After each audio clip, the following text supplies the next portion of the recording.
You ever notice how some people get really bothered when someone else is just good at something? Like imagine you're at work and there's that one coworker who always shows up early, always looks put together, always turns in their projects on time. And instead of saying, wow, that's impressive, people start whispering like, oh, she thinks she's better than everyone. No, she doesn't think she's better. She's just doing her job and you're the one having an emotional meltdown. But we all know someone like that, right? Someone whose excellence triggers people who haven't even tried.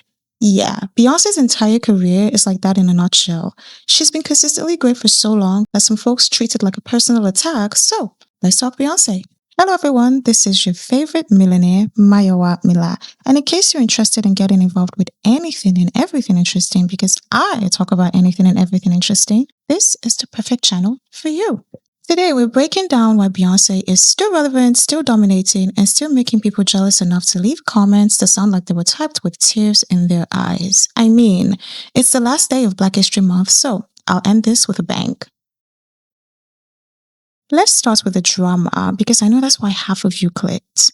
Why people get triggered by her success? Beyonce Giselle Knowles Carter, the woman who's been out working, out singing, out dancing, and outlasting entire generations of artists, and somehow, she still manages to trigger people who swear they don't care about her but write 17-paragraph essays in the comment section. Yeah, that's exactly what I'm talking about. Here's the thing, let me lay it on thick. Beyonce's success is threatening to some people. She's been winning for so long that folks start taking it personally. Like she drops an album and then suddenly somebody in Okpaja is furious for no reason. But a lot of the hate she gets is not even about her, it's about what she represents.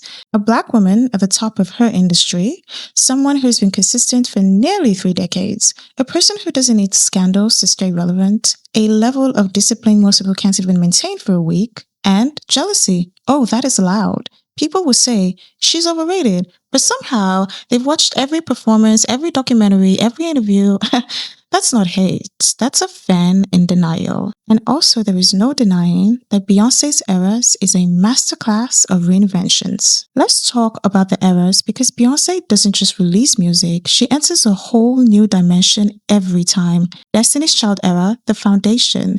This is where she learned discipline, harmonies, and how to perform like the electricity bill depended on it. Dangerously in Love era, this is the solo launch. She stepped out and said, hi, I'm a solo artist now, I'm about to dominate respectfully. B-Day era, the workhorse. The choreographies got sharper than a fresh haircut, music videos for basically every track. Beyonce was unstoppable.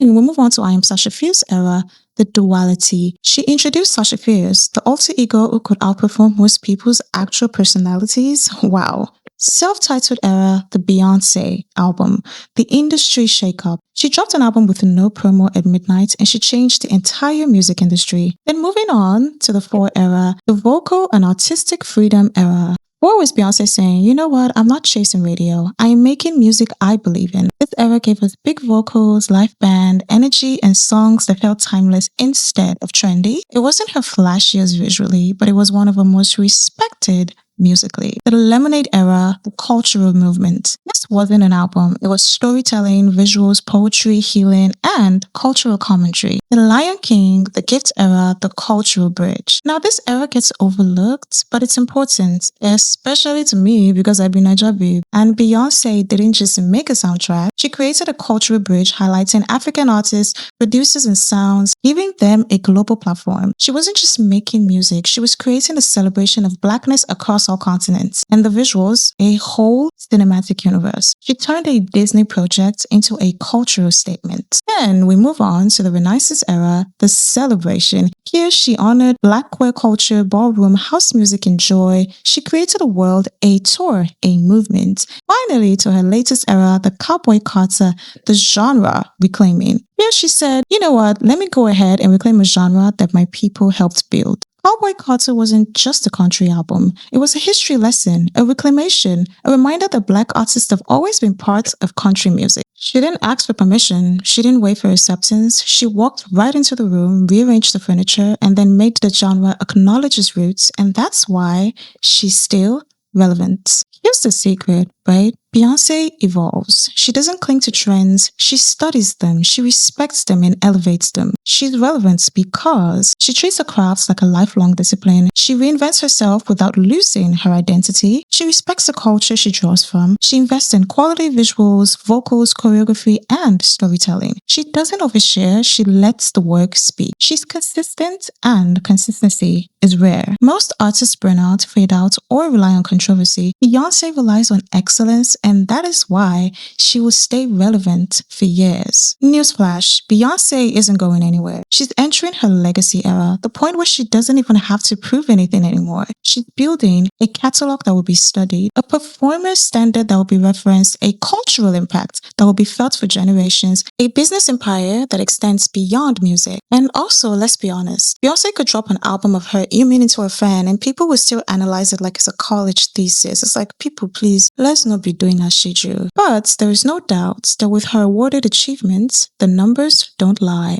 Now, if everything I've said still isn't enough, let's talk numbers, right? Because Beyonce's achievements are so massive, they almost don't feel real. She has over 750 career award wins, more than 13,000 nominations, 35 Grammy wins, the most in Grammy history, 99 nominations, also the most in history, 30 MTV VMA wins, tied for the most ever, and she's also the most awarded in BET, Soul Train, and that's not even counting the cultural awards, humanitarian honors, or the fact that entire institutions study her work. These aren't just trophies, they're receipts. They're proof of consistency, excellence, and impact across decades. So, the next time you see Beyonce, instead of getting triggered, just know you're looking at the journey of a hardworking artist, the eras, the evolution, the discipline, the impact. You start to realize she's not just a celebrity. She's an example of what it looks like when someone commits to their craft with intention, respect, and longevity. You don't have to be a fan to learn something from that. Because Beyonce isn't just relevant. She's a reminder that excellence isn't an accident. It's built, it's earned, and it's protected. And once you see her that way, you kind of start seeing yourself differently too.